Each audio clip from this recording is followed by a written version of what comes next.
Welcome to my Atari ST nostalgia trip, and in this video I will have a look back at Time Bandit, a very classic game originally from 1985, where the player time travels between 16 worlds to grab lots of points and in the end save the universe. I never cared much about the backstory back then, and I still really don't today, because what matters is this is basically one of the best games on the ST still today, and I'm sort of really excited to play this one again, so let's get straight into it.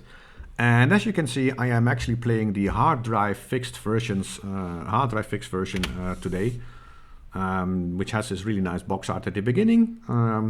Yeah, the rest of the game looks a little bit more simple, and I'm playing version 2.1.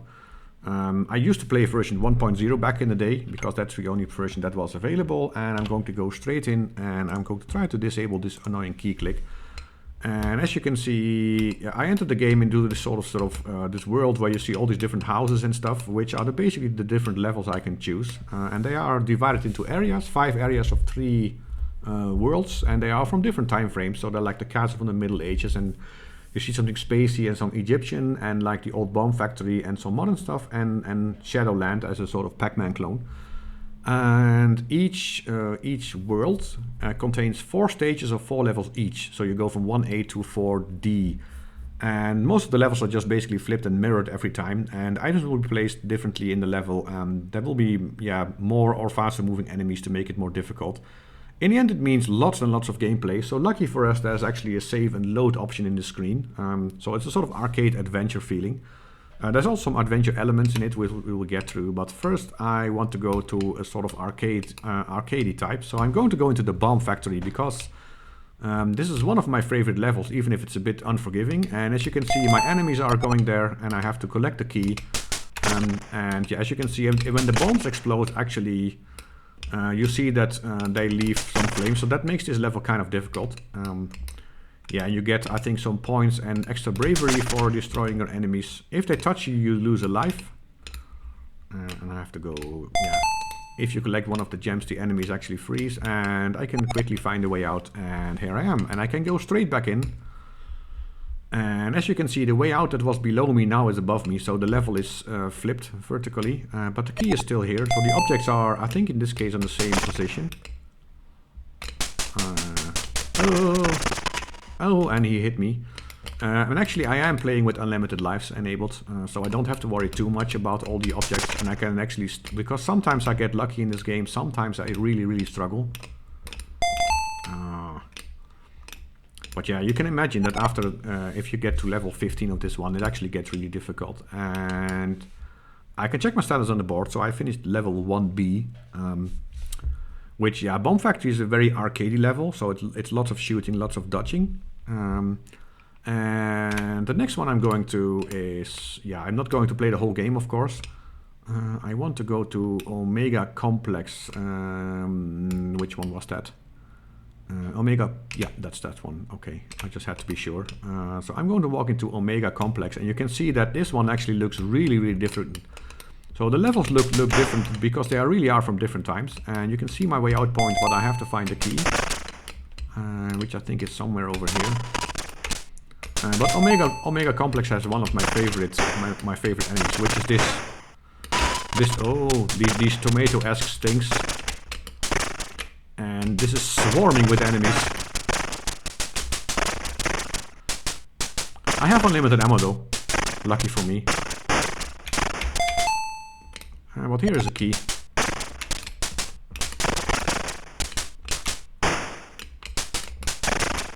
And yeah, this means it's a one way, so I can't go that way. And yeah, the layout of the game reminds sort of, it's a bit like Gauntlet, I guess. And there are actually lots of references to classic arcade games. I think the Bomb Factory actually is also a classic, based on the classic arcade game. But I don't know all of them. I mean, the Pac-Man one is the most, Pac-Man is the most obvious one. But you can see this level is also quite arcadey. Yeah, I just felt like playing another level.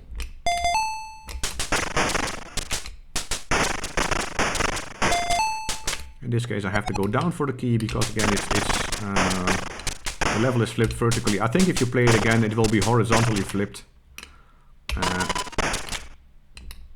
Where was I?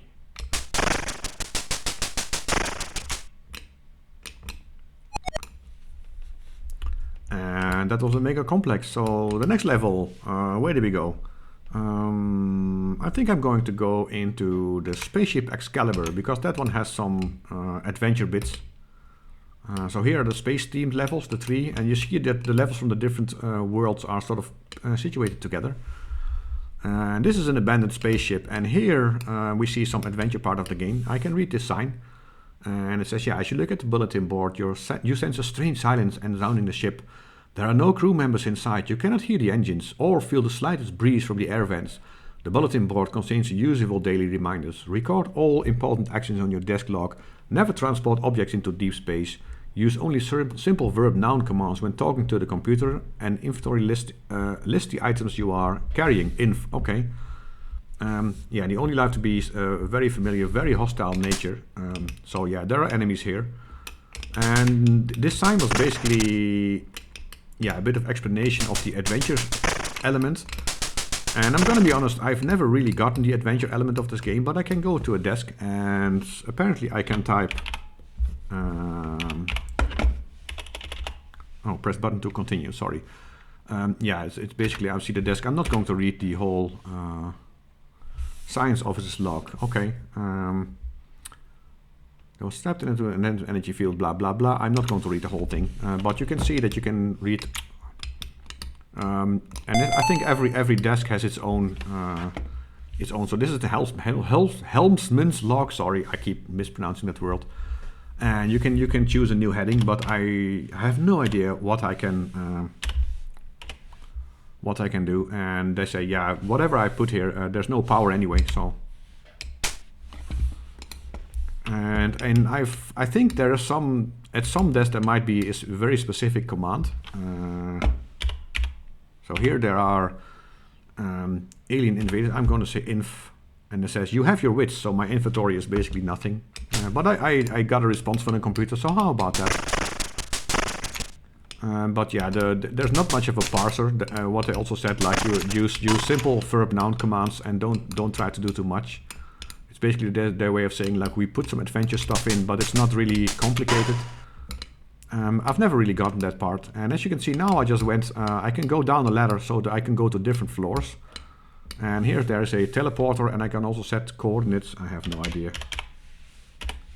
what coordinates I can set, but I can go into the teleporter and, well, basically send me somewhere where it wasn't supposed to send me. So,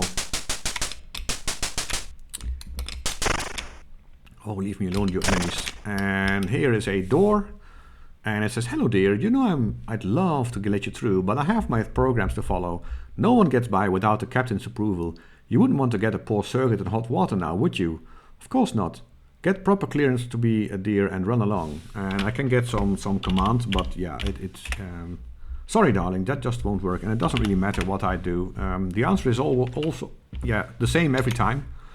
I think except when you say the exact right thing. But I've never really gotten that far. But actually, no, it wasn't here. I should be finding a key, not messing around. And in this case, I think it's somewhere here below. I think it's at the end of this corridor. Yeah, yes it is. And so this opens the door, and I can go on the way out again. And yeah, you see these small men on the right side. Those are your lives. Of course, I'm playing with unlimited lives to make it a little bit more easy for me to record this video. But a good way to get them back is actually to do heavy point scoring without getting caught. And this is the most suitable level for it. Because right now I'm in Shadowland, and Shadowland is basically Pac-Man. Which I find sort of, it's nice that they made a sort of Pac-Man clone. And it's just scoring heavy points, and I was too late with that one. But normally scoring like this would also give you some of your lives back. But I've never met anyone who actually finished the game. Oh!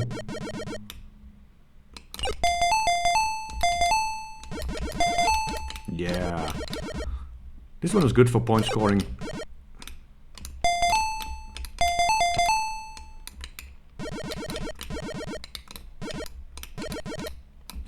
And I did Shadowland. So you can see I finished several levels already. But I like how every level has its own its own characteristics. And there's something in every level that makes it sort of special. So the bomb factory just has a lot of arcade and bombs. The Excalibur level has much more... I don't want to be near that spaceship, because if that one so much as touches me, it means I will get thrown into a random level. I don't want that. I am going into the Sphinx, because this one also contains some special parts. So if I go into here, you can see this is entirely one way. So it sort of shoots me that way. And we have some different enemies here, including a ghost. Which is probably not based on Ghostbusters, but if you shoot them, yeah, they get this sign. So they look a bit like the Ghostbusters logo, which I find pretty cool.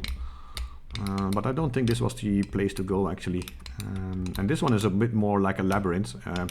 Because, yeah, this is like an Egyptian tomb sphinx, part of a pyramid complex.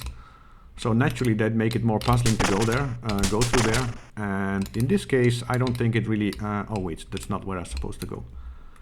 Because I can't go the other way to this one-way tunnel, so I have to find another way to get out, which is here, and I get immediately thrown back. And I think in this one I have to go down. Yeah, lots of ladders here. I don't know where all of them lead, so I try to avoid them. And yeah, the scrolling is actually not so bad, especially if you consider the... Oh, this is the way out point, but I don't have the key yet.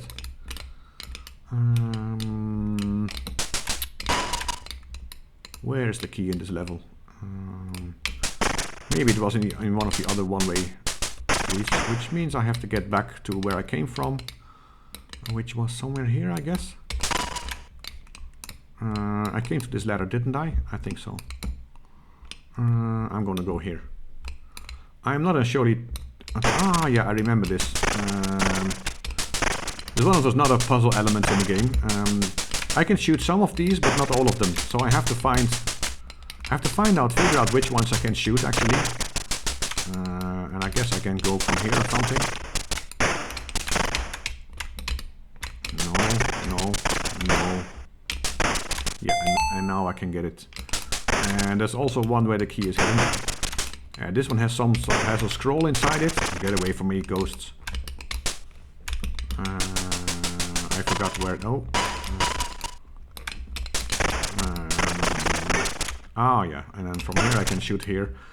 And yeah, there's a scroll, seems to be written in some type of invisible ink, and only the power of the Ankh can decode it, which I apparently don't have, and I really have no idea how to get on with these adventure parts. I used to play it only as arcade, which is...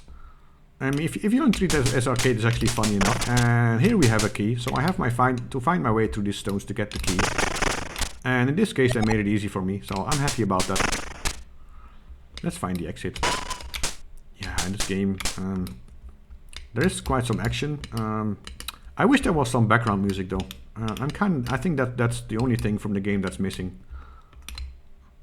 Some background music to make the action a bit more actiony.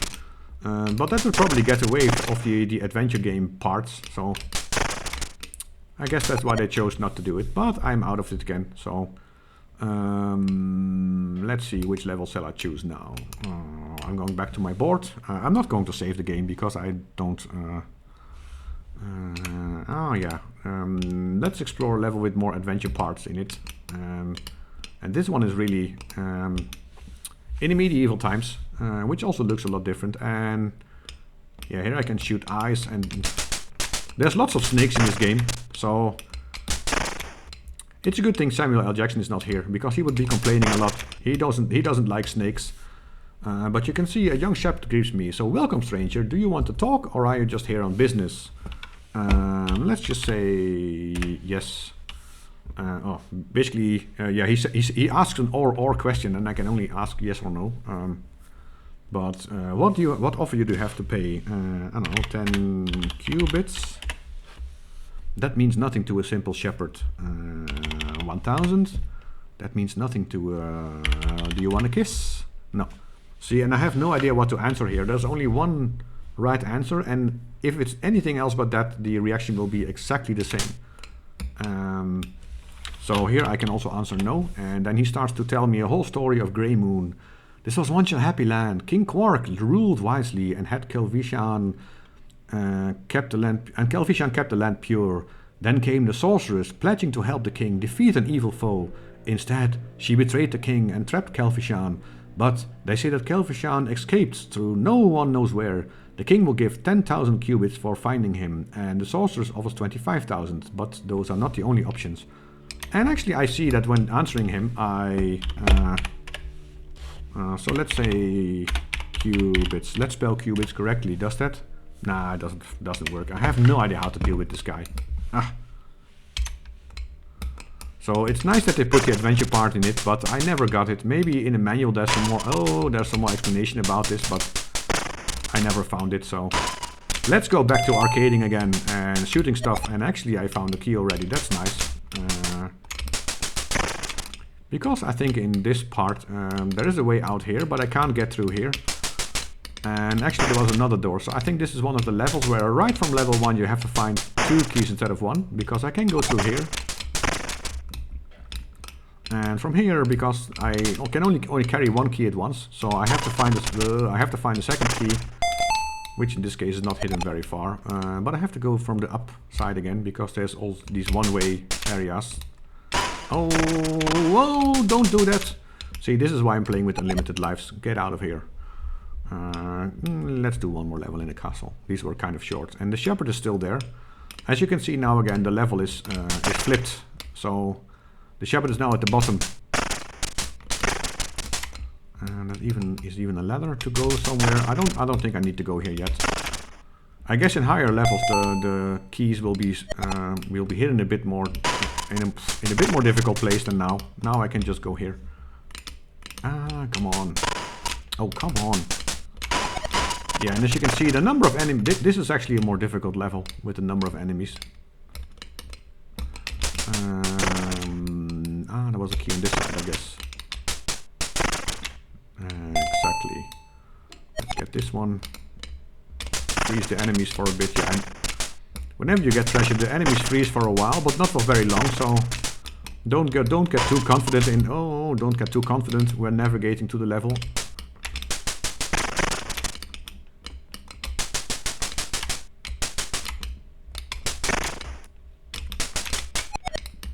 And I'm out again. Yeah, it's something special I want to show. Let's get... Yeah, there's one level I want to show. Because it's fun. And now there's 2 spaceships going around. Trying to lure me into a level. No, don't go away. Leave me alone. But I want to go... just to show the detail, the attention to detail in this game. Now I chose a level and I'm somewhere in space. Apparently with comets going in my way. And as you can see, now I'm not walking, I'm floating. Yeah, my way out point is here, right at the top. But I think my key is pretty far down. And this is also a level I tend to get lost in a bit. So I hope this won't take too long. Come on. Where was I going? Oh, at least I got some treasure. But as you can see, there's lots of dead ends here. Which makes this level kind of difficult to play. And I think the key was somewhere all the way down, but I'm not entirely sure. So let's not forget to fire at my enemies when I approach them. Yeah, when you hold down the fire button, you can't walk. So if you want to walk in fire, you have to start to walk or float first. And there's my key. And how do I get there? I think from here. Is that a way to go? Yes. Okay, so now I have to find my way back to the way out point. Where is it?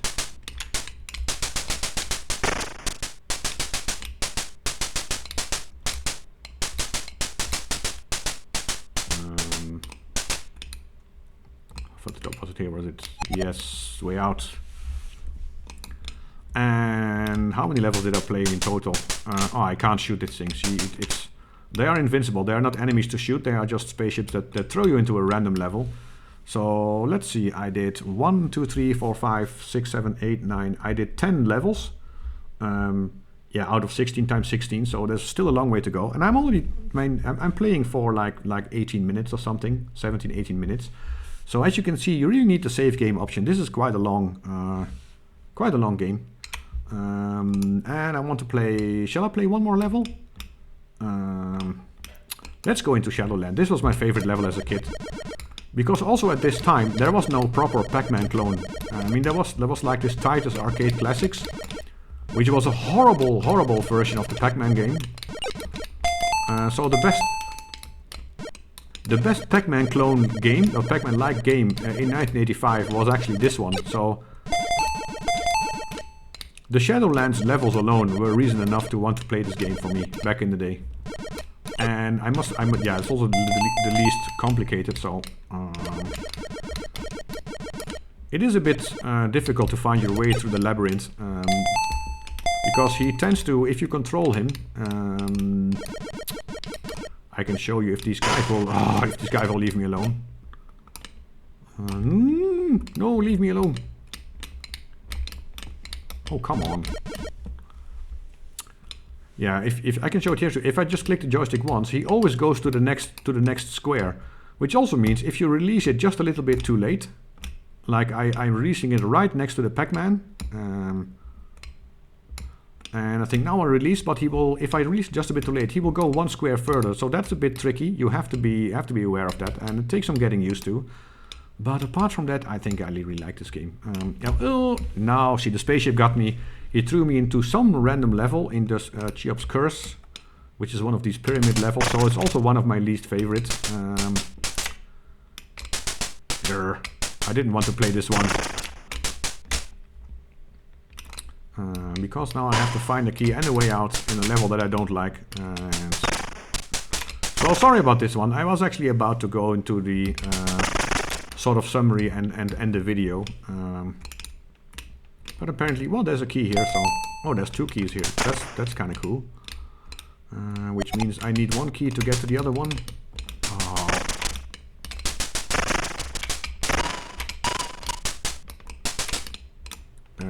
No, I didn't want to go there.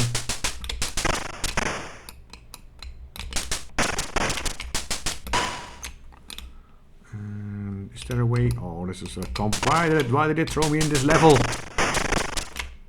This is probably the one I like the least. There's another... oh, actually, I don't need the other key, apparently. Okay. Yeah, and I'm just going to the board so I don't get caught up by the spaceship again. Because I've been playing for 20 minutes. That should be enough. And... yeah, I really wish there was some background music, though. I know it will probably interfere with the adventure part, but I could fade it out and then make it go again if you play arcade bits. That was probably a bit too complex for then. But yeah, as simple as this game is, it's really addictive, and it's still very entertaining to play because the sprites are just really, the figures are kind of funny, and I'll remember getting back to it very often as a child. And yeah, I feel I will play this one again in the future.